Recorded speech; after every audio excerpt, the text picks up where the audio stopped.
today we're going to talk about time management for moms or just busy people in general. I love talking about time management. I've done it previously through videos and blog posts. Anything that is relatable will be linked in the description box below, and some of my tips may overlap, but I have some new ones that I've been implementing that I think are really important. So the first one is to keep in mind that everybody gets 24 hours. I see some people, whether it be online or in real life. I know one of my best friends, she seems to get so much done. She is always moving, she is never stopping, and she gets so much done in a day. And we need to remember that everybody gets the same amount of time in a day, but it's how you use the time that will make you productive or make you not productive. So just keep that in mind as you're going throughout your day. If you're sitting on social media for 20 minutes, that's 20 minutes that somebody else is out there hustling their butt off and getting something done. Not to say that you shouldn't take any breaks though, because I do believe breaks are important, which I'll get to later. Number 2, outline your daily routine. I think this is critical, especially if you have small children, because with small children, routine is everything. Routine is the key to life with small children. But I also find that even once your children are older and maybe in school, it's also important to do this to keep yourself on track daily. That way you know it's 11 o'clock in the morning. And if you're in a groove and you're getting things done, that's great. But if you're at a standstill, you can revert back to that routine, that original routine, to help you find motivation to get things done throughout the day. I know one of my friends, Megan from Organized Little Lady, does this, and she actually has her routine listed out. And that way, if she's in a funk or she can't figure out what she should be doing, or she's like sitting and not getting the things done that she should, she looks at that for motivation to get things done. Okay, the third thing for time management is keeping order saves time. And it doesn't just save time, it saves a lot of time. Keeping your home in order, keeping your car in order, keeping your calendar in order, it saves time. Organization is key to time management. I think that they go hand in hand. And why I think this is, I have kids. Things get lost, and the time it takes to find a shoe in the morning or a hat in the winter, to get out the door to go to school, if everything isn't organized in its space, it is such a time waster trying to find those things. And if your whole home is unorganized, you're going to spend a majority of your time throughout the day looking for things that you cannot find because they don't have a certain space or home within your home. Number 4, setting timers is a great motivator for getting tasks done.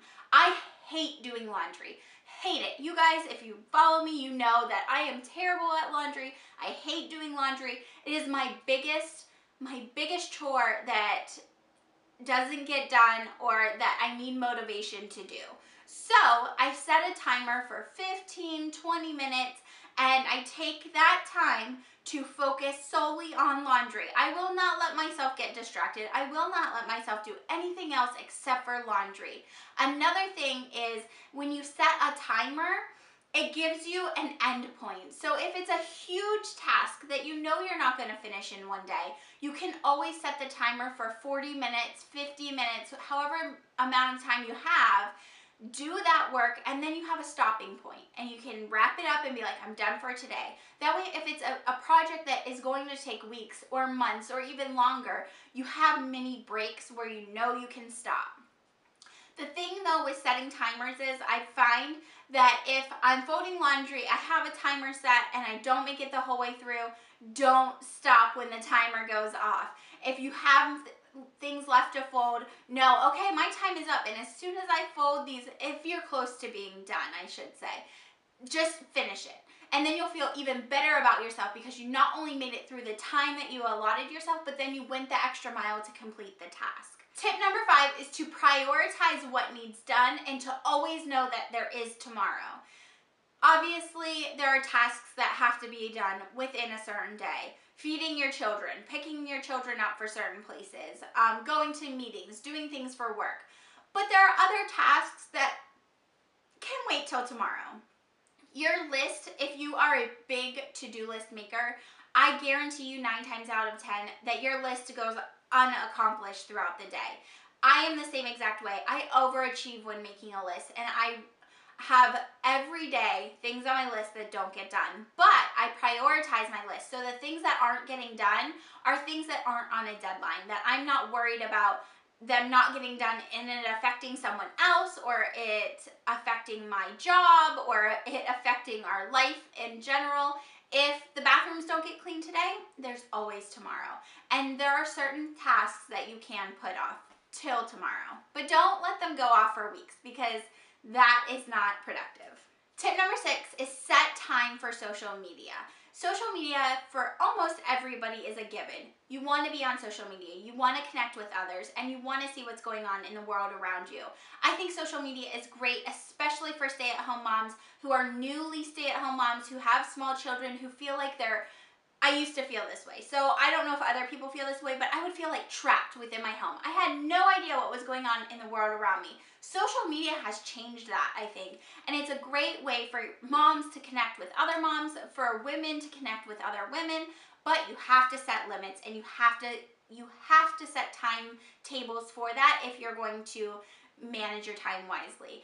Being on Facebook the entire day is a time sucker, and you're just going to waste your day away if you don't have control over it. I have had days like this. I have had days where I've watched Netflix all day long.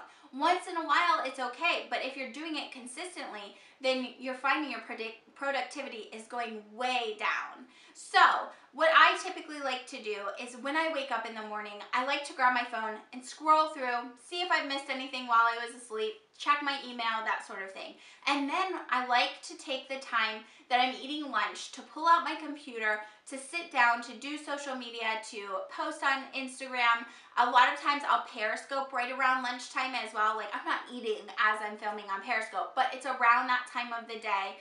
And also during Joshua's nap time, a time when I want to relax some and I don't want to be going here, going there, doing laundry, cleaning this, organizing this. Like, when I just want to be still, that's the time I allot myself for social media. Number 7 is to save minutes whenever possible. And what I mean by this is to really strategically place out items within your day. If you have to run to Target in the morning and then you also have to run to the post office, don't do those at 2 separate times of the day. Try and make it so that you can do them back to back. That way, the time it takes you to travel to Target is going to be then saved to then go to the post office and then come home, instead of making separate trips. I hope that makes sense. It really doesn't seem like it does, but in my brain it does. Or if you have to go grocery shopping, but you also need a t-shirt for your daughter's school tomorrow, maybe switch and do your grocery shopping at a store that you could also buy a t-shirt. I do these types of things all the time, just mapping out your game plan of errands you have to run to make them as condensed as possible to save time whenever possible. Another way to save minutes or to expand your day is to take unused time throughout your day and make it productive.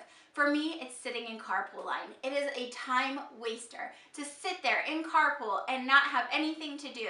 So now I always take something to do, whether I allot that as my social media time for the day and I can sit and scroll through my phone. If I take my planner to write out a grocery list, I try and be productive through those times of the day when otherwise would go wasted. Number 8, have downtime and look forward to it.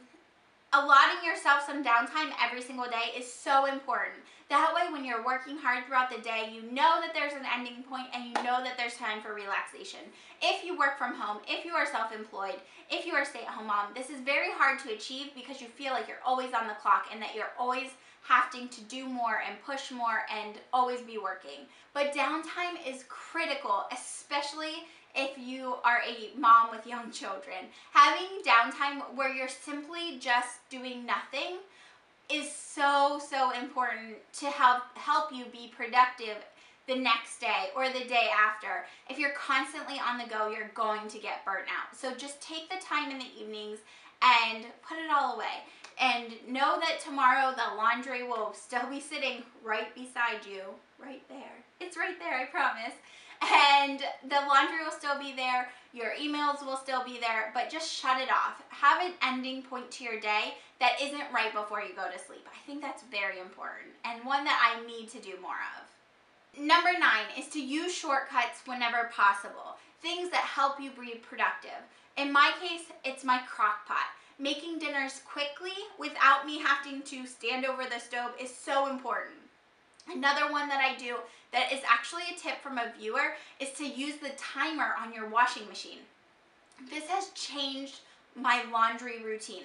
Still not perfect, still needs work done, but it's improving. If I have a load of laundry at night that's ready to be washed, I put the detergent in, I put the fabric softener in, and I set my timer for 6:30 in the morning. That way, when I'm waking up in the morning, my laundry is already washed and it's ready to be in the dryer. Not only is this saving you time, but mentally, it is so gratifying knowing that it's 7 a.m. and my laundry is already washed and in the dryer. That makes you feel productive right from the get-go every single morning, and it makes you want to be productive throughout your day. I promise it has worked for me. Number 10 is to know and utilize your most productive time of the day. I don't know if this is actually studied and guaranteed, but it works for me.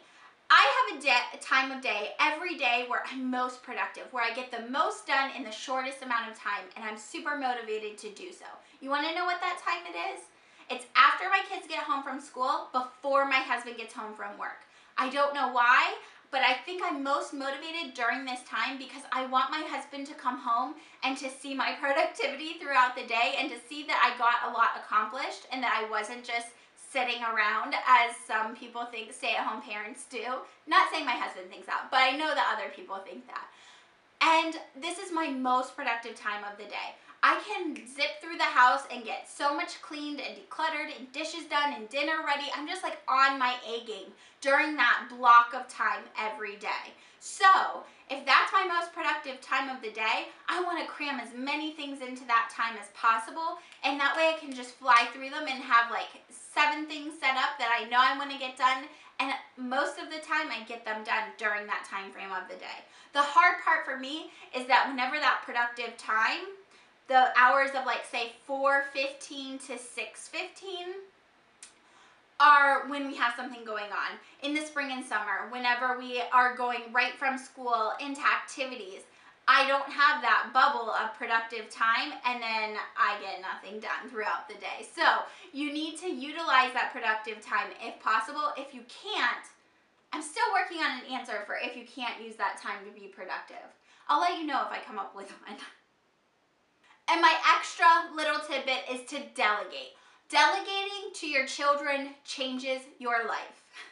I am so serious, but you have to delegate responsibly. You need to make sure the task is something that your children can do with or without your help safely, and you also need to make sure that it's not going to create more work for you down the line. If I went and told my 2-year-old to go put his clothes away in his room, that would mean throwing his clothes all over the floor. And that would not be productive for me because I would then be folding his clothes once again and putting them away myself. So, not a great chore for him. But if I tell my 6 and my 8-year-old to put away their laundry, that is a task that they can do that I no longer have to do. And it gives them a sense of responsibility and a sense of helping out in the family. And it eases my plate a little bit. So 2-year-olds still have to do his laundry, but 6 and 8-year-old, they can totally do it themselves. Another thing that they can do really well is unloading the dishwasher. So think of small tasks throughout the day that you do that your 2-year-old or your 6-year-old or your 8-year-old or your 14-year-old could help you with, and delegate those tasks to them. And also, don't be afraid to delegate some things to your spouse as well. All right, that's gonna do it for today. Those are my tips for time management this time. Anytime I come up with new time management tips, I love to share them with you guys. Once I find things that work for me, I like to help them hopefully work for you. If you found this helpful, please hit the like button below and leave me a comment with your best time management tip. I can't wait to hear it. Thank you so much for watching, and I will see you next time. Bye, everyone.